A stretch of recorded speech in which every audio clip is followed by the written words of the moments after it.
donde se absorbe, y el concepto de hidrocefalia, ¿no es cierto? Y la clasificación de lo que son las obstructivas, las no obstructivas, y además, ¿qué es lo que vemos? Las etiologías por reproducción y defectos en las de absorción. Los de causa neonatal en las hidrocefalias en general son desde recién nacidos, con estenosis de la plenitud del silvio, las malformaciones de hielo meningocele acompañadas con algo quiere siempre, las malformaciones de Walker y el quiere tipo 1 ya nace el paciente con esto, pero su manifestación es en la edad adulta. O sea que eso, digamos, es para mencionar nada más. Lo que sí tenemos que tomar en cuenta son el mielo meningocele con quiere tipo 2, estenosis de la plenitud del silvio, total o parcial, y las malformaciones de Walker. Ahora, las adquiridas, acá hay muchas causas, las infecciosas, las parasitarias, las hemorragias intraventriculares, los tumores, los ocupantes de espacio que no son neoplásicas y las neoplásicas, ¿no es cierto? Y también tenemos las postquirúrgicas, aquellos que son operados de fosa posterior, que van a dar qué cosa. Obstrucción donde en la salida del líquido cefalorraquídeo. ¿Por dónde sale el líquido cefalorraquídeo? Por los agujeros de Luschka y Magenti, ¿no es cierto? Esos espacios que hacen que el líquido vaya a la convexidad, a las velocidades aracnoideas. La neurosarcoidosis, que no tengo experiencia en esto, nunca vi.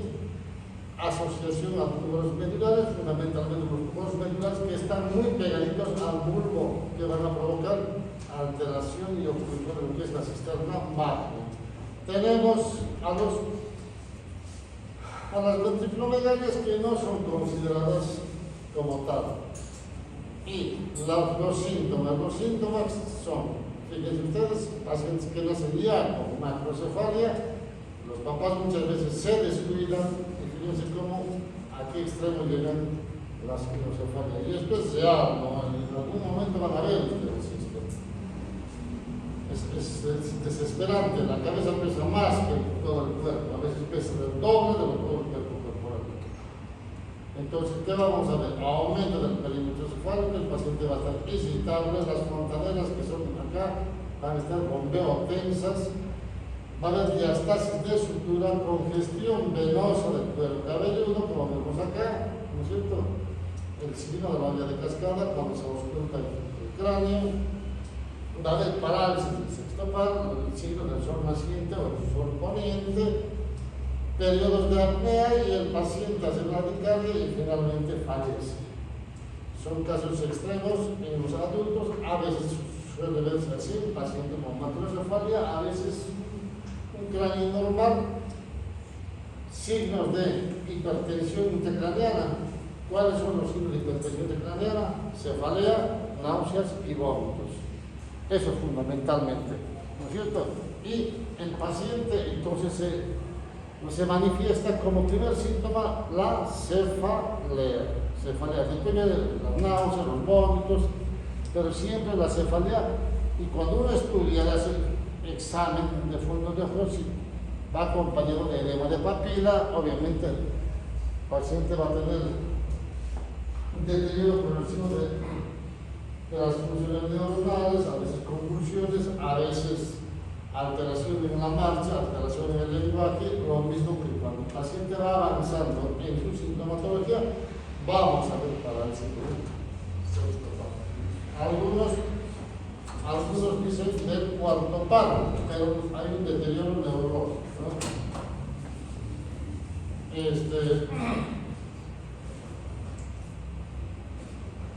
Cuando nosotros queremos hacer estudios, en general, ¿qué es lo que hacemos? Si el paciente tiene fontanela, o sea, eso me refiero a pacientes menores de 2 años, ¿no es cierto? ¿Se acuerdan ustedes con pediatría que la fontanela tiene un promedio de cierre hasta los 2 años, ¿no es cierto? Entonces, mientras el paciente tenga fontanela, lo recomendable es hacer una ecografía transfontanelada. ¿Por qué? Porque la ecografía es un estudio que no provoca ninguna complicación en nuestro paciente, se puede hacer todos los días, se puede repetir varias veces, no afecta el cerebro. Pero si nosotros hacemos una tomografía en los pacientes en fase de crecimiento, menores de un año, es que estamos irradiando mucho el cerebro del paciente. Recuerden ustedes que una tomografía equivale a 200 radiografías y algunos dicen más, hasta 300 radiografías de cráneo. ¿Eso qué significa? Como que estuviéramos disparando 200 a 300 veces el cráneo para sacar fotos, hermano. A eso corresponde una tomografía. Fíjense la radiación que recibe el cerebro que está en fase de formación. Por eso es que se recomienda hacer una ecografía transfrontal, que un estudio bien hecho tiene el mismo detalle que una tomografía. Eso va a depender mucho del especialista que tenga experiencia en esto, ¿no es cierto? Entonces nos muestran las mismas características con alguna variante en detalle, pero en general vemos las mismas estructuras. Ahora, si el paciente no tiene fontanela, ¿no es cierto?, se puede hacer la tomografía, obviamente, ¿no es cierto?, porque es necesario para llegar al diagnóstico. Ahora, si tenemos acceso a una resonancia, mejor. ¿Por qué mejor? Porque siempre pensando en no irradiar el cerebro del paciente, ¿no es cierto? Ahora, si no tenemos resonancia y solo tenemos tomografía, bueno, hay que hacer la tomografía, ¿no es cierto? No queda otra. Pero si tenemos acceso a una resonancia, hagamos la resonancia. Monitoreo de la PIC, cuando uno ve que tiene dilatación ventricular o sangre en los ventrículos, ¿no es cierto?, es necesario poner un catéter en el ventrículo. ¿Eso para qué? Para sacar el líquido. Eso es lo que se llama colocar un drenaje ventricular externo. ¿Y esto nos sirve para qué? Para el monitoreo de la PIC, monitoreo de la presión intracraneal. Entonces, sacamos líquido y vamos controlando la presión intracraneal. Otro de los estudios, el Doppler transcraniano. Antes se usaba bastante el Doppler transcraniano, el flujo de las carótidas de la arteria cerebral media, cerebral anterior. ¿Para qué? Para ver, marcar la presión de la cabeza. Cada vez se usa menos esto porque existen otros métodos de diagnóstico. En los pacientes neonatales, en general, los neonatólogos usan mucho la acetosolamida. ¿No es cierto? Acetosolamida que, ¿no es cierto?, se usan 25 miligramos por kilo peso día, se puede llegar hasta 100, ¿no es cierto? Y obviamente, ¿esto para qué? ¿Qué función tiene la acetosolamida? La función de disminuir la producción de líquido cefalorraquídeo. Disminución de la producción de líquido cefalorraquídeo. Pero, ¿podemos hacer una función lumbar? Sí. ¿Para qué? Para evacuar el líquido con sangre. ¿No es cierto? El líquido con sangre. ¿Se puede hacer funciones ventriculares? Sí. Cuando el paciente tiene mucho hematoma, mucha hemorragia intraventricular, que a veces hacen el modo de bloquear todo el ventrículo y no hay forma de solucionar, a veces es necesario poner el catéter para evacuar, lavar ese ventrículo. Entonces también se puede hacer. Todo esto, ¿no es cierto?, como tratamiento en los pacientes que tienen hidrocefalia. Entonces, fíjense ustedes que podemos usar tratamiento farmacológico, acetosolamida, las funciones lumbares, funciones ventriculares, ¿no es cierto? A veces se deja, en la función ventricular se deja un catéter permanente y a veces se mete una aguja, se evacúa y se lo saca. Entonces, pero cada vez que metemos una aguja vamos dañando el parénquima cerebral. Cuando los algunos dicen se recomienda dejar un catéter. Y de directamente para que vaya lavando constantemente. Y algunos dejan lo que se llama el reservorio de Ridham, o lo que se llama en Bolivia el Omaya, una especie de válvula pero bajo la piel o un cateteral. Entonces, ¿qué es lo que se hace? El reservorio solamente se pincha y se va sacando sangre. Es menos lesión para el parénquima cerebral. De cualquier manera, la función es lavar, evacuar y sacar el líquido cefálico, ¿no es cierto? Y obviamente si tenemos conectado a un drenaje permanente, podemos hacer el monitoreo de la presión intracraneana. Ahora, tratamiento quirúrgico. El tratamiento quirúrgico en esto, en general, antes era colocación de válvula de derivación ventrículo-peritoneal. Actualmente lo que se tiende a hacer es esto: la tercera ventriculostomía. ¿En qué consiste la tercera ventriculostomía? Por un agujero de trépano frontal, meter un endoscopio, pasar por el agujero de Monroe y llegar al piso del tercer ventrículo. Es ahí donde se rompe, se perfora el piso, ¿no es cierto? Y se hace una comunicación para la circulación del líquido cefálico. Cada vez se usa más, con más frecuencia esto, pero para esto tenemos que tener el instrumental, ¿no es cierto? El instrumental. Si uno tiene el instrumental, lo puede hacer. Si no lo tiene, por mucho que conozca la técnica y sepa la indicación y todo eso, no lo puede hacer. ¿Y qué es lo que tenemos que hacer? Colocar válvula de derivación ventrículo peritoneal. Lamentablemente en las clínicas y en los hospitales no existe, acá por lo menos en Cochabamba. Si existiera, pues se haría. A veces se intenta hacer con el citoscopio, pero es mucho riesgo porque muchas veces el citoscopio es sucio. Así que a veces se contamina, se infecta. Y en vez de mejorar al paciente, provocamos una meningitis o una pioventriculitis. Por eso tenemos que tener un instrumental adecuado para hacer la técnica adecuada. Entonces, ¿cuáles son las indicaciones para una tercera ventriculostomía? En general, en los pacientes que tienen las hidrocefalias obstructivas. ¿Eso qué significa? Cuando hay un stop en algún segmento que no permite, ¿no es cierto?, circular, más que todo en la fosa posterior, ¿qué es lo que hacemos? Perforamos, hacemos una especie de ventana de escape para el líquido cefalorraquídeo y vaya a la convexidad.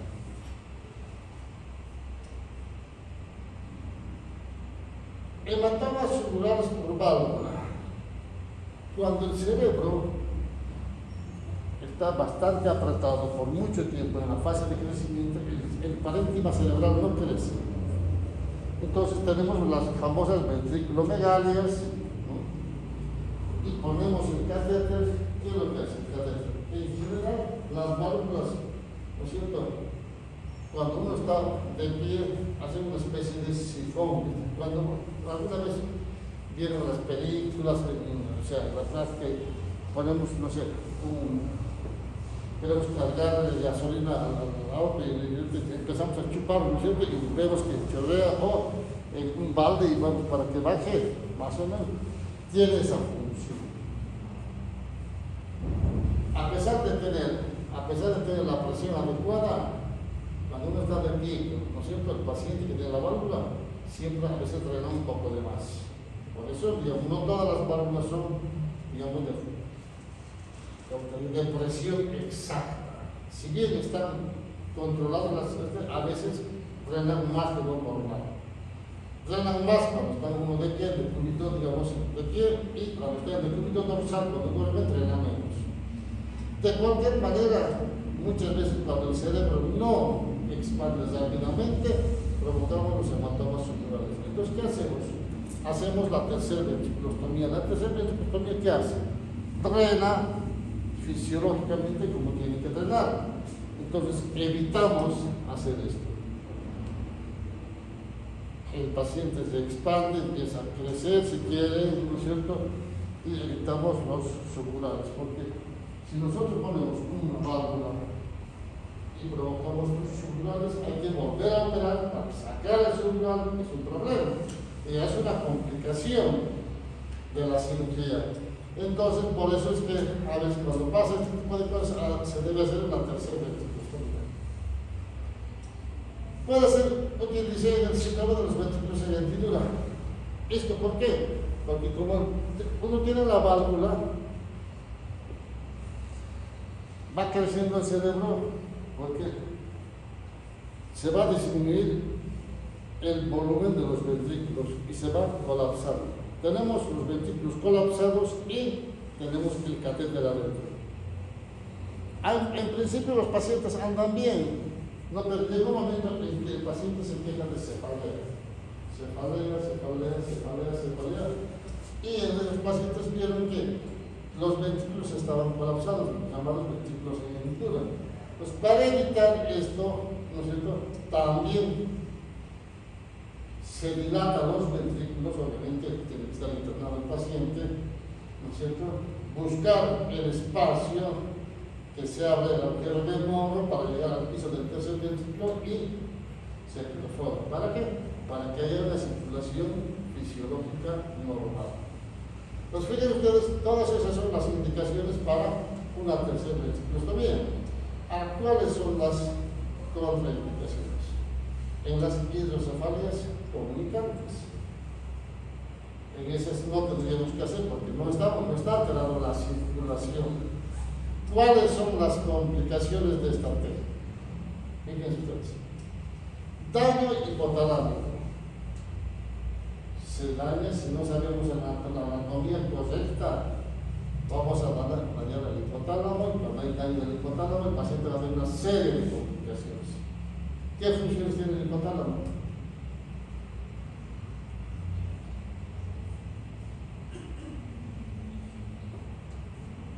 ¿Qué funciones?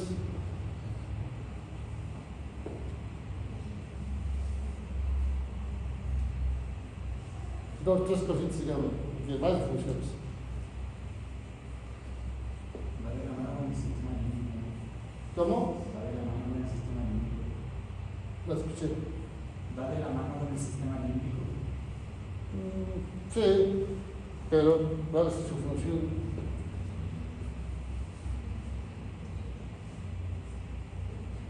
El hipotálamo es precursor de las hormonas, ¿no es cierto? Regulador de los electrolitos, sodio y potasio, y otras cosas. Hay muchas funciones, revísenlos. Entonces, fíjense que una vez también al paciente le confundimos más de lo que está. Otra de las cosas, parálisis del tercero y del sexto grado. ¿Esto por qué? Porque muchas veces no calculamos anatómicamente dónde debe ir, nos vamos lateral. Cuando nos vamos lateral, lesionamos qué, o tocamos qué, el tercero y el cuarto grado. Y el paciente sale con un problema en el otro. Otra de los problemas, aneurisma traumático de la arteria basilar. Cuando uno ingresa no calcula la profundidad muchas veces, uno tiene que marcar. Y se mete y rompe, y a veces es muy resistente el piso y uno hace fuerza y se mete y toca la arteria basilar, porque por debajo de esto, un poco más, calculamos, pongándole medio centímetro, está la basilar que se va a dividir, el tope de la basilar. Y si nos tocamos, lesionamos la pared y provocamos un aneurisma de la arteria basilar.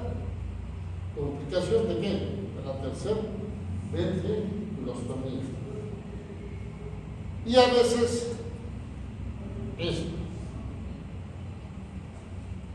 Se pasan tanto que siguen corriendo y en vez de ir al espacio peritroncal, se van dirigiendo para atrás y clavan ¿dónde? En el mesencéfalo protuberancia. Y provocan lesión y sangrado del tronco cerebral y el paciente hace un paro cardiorrespiratorio en ese momento. Pues fíjense, un procedimiento tan simple, solamente de perforar el piso, podemos tener una serie de complicaciones. Pues para esto uno tiene que tener el conocimiento de la anatomía básica, de conocer, ¿no es cierto?, las estructuras y por dónde ingresar. Porque si no tenemos eso, ¿no es cierto?, mejor no hacer, porque vamos a tener una serie de complicaciones. Bien, entonces, como verán, las hidrocefalias tienen su tratamiento y tienen sus complicaciones con el tratamiento. Pero sería simple, una hidrocefalia dice, hidrocefalia, pongámosle la válvula. No. Las hidrocefalias, cuando empiezan a complicarse, se complican, pero una tras otra. Infecciones, disfunciones, hematomas, sublurales, una serie de cosas. Cuando tenemos la válvula. Y cuando tenemos la tercera ventriculostomía, podemos tener todo esto.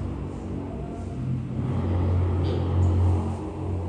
Entonces, esta es, digamos, la posición para un paciente que vamos a colocar una medicación ventriculoperitoneal. Marcamos acá. Algunos marcan en la parte frontal, dependiendo de cada, digamos, país, escuela, ¿no es cierto? Algunos prefieren colocar la parte frontal, ¿no es cierto? Yo particularmente prefiero la parte parietal posterior porque sé que va a ir directo, sin mucha desviación. Entonces, yo marco esto, el punto de entrada, un punto de referencia por donde va a pasar el catéter y el abdomen. El abdomen va a depender mucho también de cada médico. Algunos prefieren en el epigastrio, a veces suprahepático, ¿no? Y yo prefiero mejor paraventricular. ¿Por qué? Porque ahí tengo el intestino. Entonces, por mucho que pulse, haga lo que sea, se desplaza. No tengo otras estructuras que, digamos, riesgo de dañar. Entonces, por eso es que prefiero ahí, es más sencillo y con menos complicaciones. Esta es la forma. Siempre uno tiene que calcular la dirección para dónde, anatómicamente en la mente tiene que tener presente para dónde está la dirección del catéter para que ingrese, para no dañar el parénquima cerebral. Calcular la profundidad, ya sé que tiene un parénquima de más o menos 3 centímetros, entonces yo calculo que a 3 centímetros y medio ya tengo que tener líquido cerebrosanguíneo. Si yo meto 4, 5 y no tengo líquido, es porque estoy equivocado en la dirección, tengo que saber y redireccionar. Entonces es importante esto. Lo mismo en los adultos, fíjense, se puede colocar ventrículo peritoneal o ventrículo arterial al atrio, en el corazón. Pero de cualquier manera siempre se tiene que preparar todo, porque si no puedo colocar acá, termino colocando en el abdomen. ¿No es cierto? Recuerden ustedes que cuando tenemos este tipo de cosas, ¿no es cierto?, que si no se falla, aquí tenemos que colocar un catéter. ¿Para qué? Para evacuar el líquido excesivo del cerebro. Y existen este tipo de válvulas. Las válvulas de cono de bola, hay una membrana, el conito, la presión del líquido viene, empuja la bola, la membrana baja, continúa el líquido y esta otra bolita empuja y abre para que continúe. Es un tipo de válvula, ¿no es cierto?, que se hace, y este otro es el de la membrana, que la presión del líquido presiona la membrana y continúa el líquido cerebrosanguíneo. Esto tiene presión de apertura, obviamente, ¿no es cierto? Presión media, presión alta, presión baja, media alta, media baja. Estas son las de válvulas de apertura distal. En la parte distal tiene una especie de líneas que por la presión van abriendo esto y van drenando. Esto es de contrabalance, las que se usan fundamentalmente ¿dónde? En las derivaciones lumbo-territoriales. Hay pacientes que no se pueden colocar por alguna causa en la cabeza, entonces se coloca la válvula en la parte lumbar, que va al costado de la válvula y al abdomen. Entonces, estas son las que se usan generalmente en esos casos. Son muy pocos, pero se usan. Estas, las programables, son las que, digamos, mejor resultado tienen. ¿Por qué? Porque están programadas para abrir una determinada presión. Yo regulo y le pongo una presión determinada y siempre va a abrir en esa presión. No va a haber el tema del sifón. No existe. ¿Cuál es la desventaja? Que estos pacientes que trabajan con imán no pueden pasar por ningún campo magnético. Porque si pasa por el campo magnético, se desprograma y termina, una vez que pasa el campo magnético, puede terminar en cualquier presión. Es un problema. Estos pacientes que tienen este tipo de válvula, por ejemplo, no pueden hacerse resonancia, porque las resonancias tienen mucho campo magnético. Entonces, uno siempre cuando uno indica hacer una resonancia, por ejemplo, el médico tiene que preguntar: ¿usted no tiene marcapaso? ¿No tiene válvula? ¿No tiene ninguna prótesis metálica? ¿Por qué? Porque, ¿no es cierto?, el campo magnético de la resonancia, digamos, altera todo lo que es metal, se lo atrae. Entonces, fíjense ustedes, si nosotros ponemos un reemplazo aórtico metálico y le metemos a la resonancia, lo matamos. Ponemos a este paciente, lo metemos a la resonancia, lo complicamos, ¿no es cierto? Entonces, todo esto, inclusive el estudio, ¿no es cierto? ¿Cuántos de ustedes tienen tatuaje? ¿Cuántos? ¿Saben qué material usaron? Se usan minerales, los tintes y todo eso. Entonces, cuando tienen mucho tatuaje, se meten a hacer resonancia y les empieza a incitar a quemar la piel. Es lindo tener, ya 100.000 tatuajes, qué hermoso, las chicas, y todos los hombres iguales. Métanse a la resonancia. Entonces, uno tiene que saber esas cosas. Uno tiene que advertir. ¿Usted tiene tatuaje? Sí, mira, puede ser que le pase eso. Entonces, fíjense ustedes que todo eso tenemos que entender cuando, digamos, hablamos de, me pasé a otro lado, a las resonancias, pero hablamos de válvula y estos pacientes se van a desprogramar. Pero siempre uno tiene que preguntar, ¿por qué? Porque el paciente no sabe esas cosas. Si el médico no pregunta, ¿no es cierto?, dice, va y se hace hacer. Se complica, ¿no? El doctor me dijo, se complicó. Pues el médico tiene que preguntar, tiene que saber, para dar la indicación. Porque si no sabemos, nos equivocamos, ¿no es cierto? Entonces, fíjense, cuando un paciente sospecha de hidrocefalia, siempre tiene que pensar en una infección, en una obstrucción, una alteración en la reabsorción, una introducción, y a veces encontramos estos tumores. Tumor pineal que está bloqueando la salida y provoca hidrocefalia. Entonces, este paciente hay que operarlo, el tumor, para liberar el corazón. Fíjense, está en el medio del cerebro. ¿Es fácil de operar? No. Es complicado, pero hay que operarlo. Hay que sacar el tumor. Que después de eso puede quedar con una espalda, probablemente sí, pero hay que sacar esto. Un pinealoma. ¿No es cierto? Pues fíjense que todo esto, todas estas cosas las tenemos que pensar cuando estamos frente a un paciente. Siempre, eso ya lo digo, los que están empezando, siempre es mejor pensar en lo peor. En lo peor en el paciente. Lo peor, pensar que tiene la peor cosa. Me equivoqué, perfecto. Pero tuve la precaución de, ¿no es cierto?, hacer las cosas para que no se equivoquen. Si no pienso en nada de eso, con seguridad estoy totalmente equivocado. En medicina siempre es pensar de más en lo peor que no pensar. Siempre actuar de más que no actuar. Si actúan de más, les dirán, esto es un tonto, es un, no sé, les dirán en ese momento, pero así no se complicó. Ahora, si ustedes lo hicieron así, el paciente se complicó, van a tener problemas. Siempre.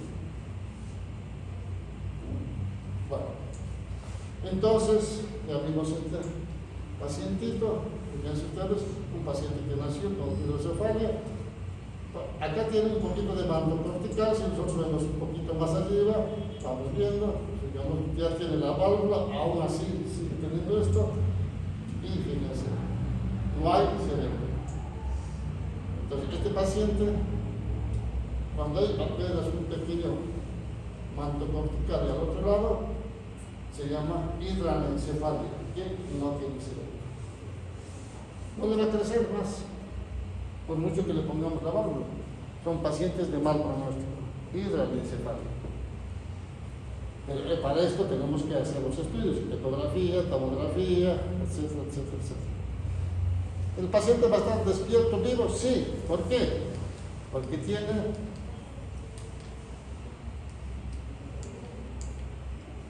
el tronco cerebral interno. De pequeño nada, lo que uno que hace despierta, toma la leche y se duerme. Qué lindo, si no tiene cerebro, pero está bien.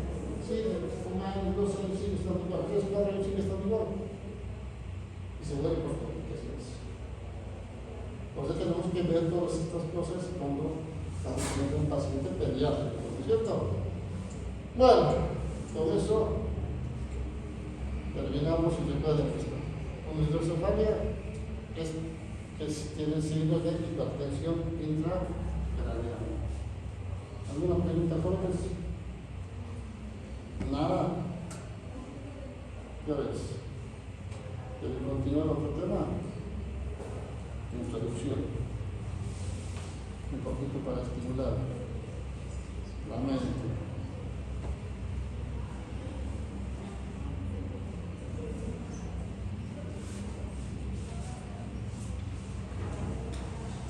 Bien, pues ya vimos que las hidrocefalias pueden complicar mucho al paciente y al médico, pero existen los llamados tumores cerebrales. Los tumores cerebrales en general, ¿no es cierto? La gran mayoría de los tumores que están en la convexidad tienen, digamos, un pronóstico alentador, tienen un pronóstico favorable. Pero los tumores que están metidos en el medio, en general, tienen un pronóstico desacerbado a pronóstico malo. ¿Por qué? Porque primero, englobamos muchas estructuras. ¿Qué estructuras? A veces al tronco cerebral, mesencéfalo, protuberancia, los pares craneales, envuelven a veces las arterias, la arteria cerebral media, cerebral anterior, o a veces la carótida. Entonces, yo si tengo este tumor, por ejemplo, tengo que pensar que debe estar comprometido, ¿qué cosa? La arteria cerebral anterior.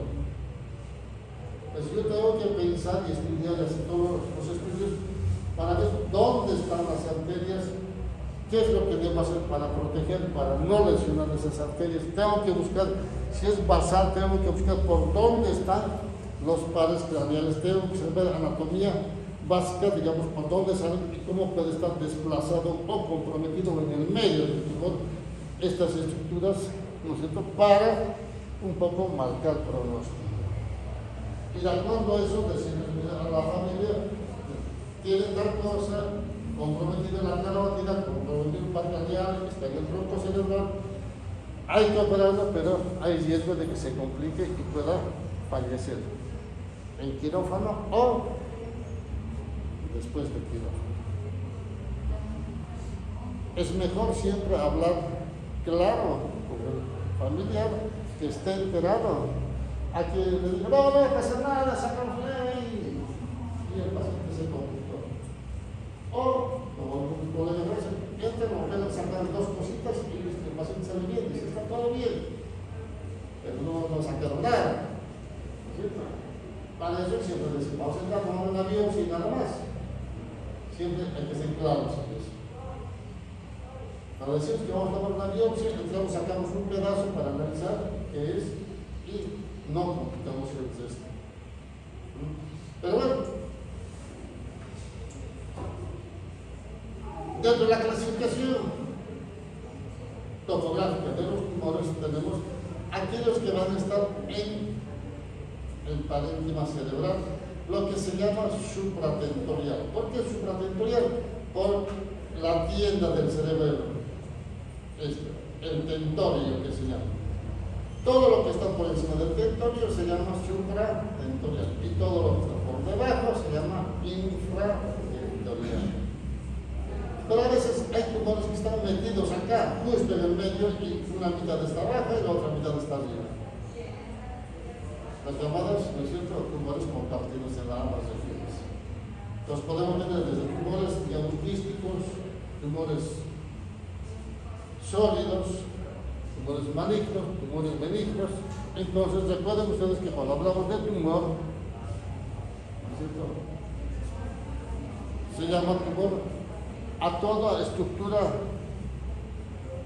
ya sea sólido o quístico, que se encuentra en un lugar que no debe estar. Entonces ya tenemos los tumores sólidos, los tumores de contenido líquido, los quistes. Y dentro de estos tenemos, dentro de los tumores tenemos los tumores malignos y los tumores benignos. Pero también existen los tumores benignos de comportamiento maligno y los tumores malignos de comportamiento, entre comillas, benigno, porque es de progresión lenta, ¿no es cierto?, de evolución lenta en crecimiento y tienen una buena sobrevida. Entonces uno tiene que entender todas esas cosas y tratar de ver tomográficamente, saber interpretar, para darle una información a la familia y a veces al paciente mismo, porque el paciente está lúcido. Entonces, para eso tenemos esta pequeña clasificación. Este es un resumen de la clasificación de según la OMS. O sea, existe mucho más. Esto es lo que para que entiendan ustedes. Los tumores neuroepiteliales son aquellos que se encuentran en el tejido cerebral.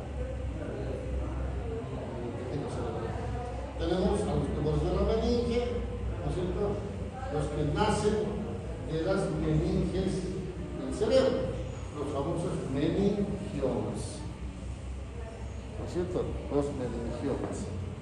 Entonces, ya tenemos otro tipo de tumor, los tumores de los espacios craneales y de los raquídeos, los neurinomas o los schwannomas. Nacen de la raíz, ¿no es cierto?, las neoplasias hemáticas también van a provocar lesiones que van a comprometer las estructuras. Tumores de las células germinales. En esto tenemos al ejemplo clásico llamado los germinomas. Los germinomas. Tumor maligno, obviamente. Lesiones quísticas o pseudotumorales. Estos pseudotumorales que se llaman son los quistes aracnoideos, ¿no es cierto? Uno ve el cerebro y tiene un quiste temporal o parietal. Uno nace con eso. Es un quiste, es un tumor, porque no deja de desarrollar el cerebro o no desarrolló el cerebro y se formó un quiste. Los famosos quistes. Tumores de la región celular. Esto ya hablamos mucho desde un principio, ¿no es cierto? Cuando hablamos de región celular, estamos hablando de la región donde se encuentra la silla turca. ¿Y qué tenemos en la silla turca? Tenemos a la hipófisis, ¿no es cierto? A la hipófisis. Entonces, y el ejemplo clásico del tumor de esa zona son los adenomas de hipófisis. Los adenomas de hipófisis. Extensiones locales de tumores regionales. Esto sí, tumor de órbita que va a invadir el cerebro. Los estesioneurobrastomas que van a haber en otorrino, que nacen en la mucosa nasal, invaden el cerebro. ¿No es cierto? Entonces hay varios sectores, como son lesiones óseas metastásicas, que fundamentalmente esto es por úlcera de tiroides, que van a invadir el contenido cerebral, ¿no es cierto? Y los tumores metastásicos en general, ¿no es cierto?, que obviamente tienen que tener el paciente un diagnóstico de cáncer conocido y, ¿no es cierto?, se va diseminando y aparece en el cerebro. Cáncer de colon, cáncer de mama, de pulmón, de próstata, ¿no es cierto?, aparecen en el cerebro. Entonces fíjense ustedes que hay muchos tumores, muchos, ¿no es cierto?, y de acuerdo a la localización tenemos que sospechar de qué se trata. Si yo tengo un tumor en la salida de los pares craneales, en los raíces de la columna, entonces yo no voy a pensar en glioblastoma multiforme, tendré que pensar en un neurinoma, es un tumor benigno, ¿no es cierto? Pero si yo veo, digamos, en la parte de lo que es la glándula pineal, ¿no es cierto?, el famoso pinealoma o germinoma, sé que es maligno por localización, ¿no es cierto? Entonces, si yo veo que tiene una lesión acá, otra lesión acá, ¿no es cierto?, y el paciente, si no, yo tengo cáncer de hace 5 años o 10 años, pues estoy pensando en una metástasis, ¿no es cierto? Entonces, todas estas cosas nos hacen pensar que, digamos, de acuerdo a dónde está, tenemos que pensar dónde se encuentra, ¿no es cierto?, el origen primario, hablando de las metástasis. Muchas veces encontramos metástasis, pero no tenemos el primario, entonces hay que buscar, hay que hacer un rastreo de dónde está viniendo. Y para eso hay que estudiarlo, ¿no es cierto? Se hace un escaneo de ecografía, tomografía, tórax, abdomen, etcétera, etcétera, y laboratorialmente, ¿qué se pide? Los marcadores tumorales, ¿no es cierto? Marcadores tumorales. Bien, pues quedamos acá. Esto es una introducción nada más para el siguiente tema. ¿Alguna pregunta? ¿Nada? Muy bien, terminamos la clase. Y ¿cuándo es el examen de ustedes?